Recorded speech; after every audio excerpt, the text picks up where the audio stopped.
بالمقارنة بمصر عندما حصل استقطاب شديد في مصر بين النظام الحاكم وبين المعارضة،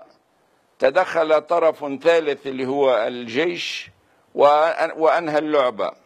بينما في تونس عندما حصل استقطاب السنة الماضية شديد بين السلطة وبين المعارضة، تدخل طرف ثالث اللي هو المجتمع المدني،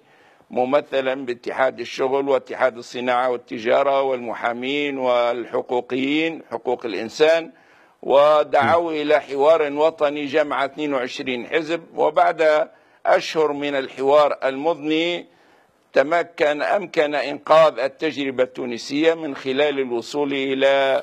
ولكن سيد الغنوشي، حكومة وحدة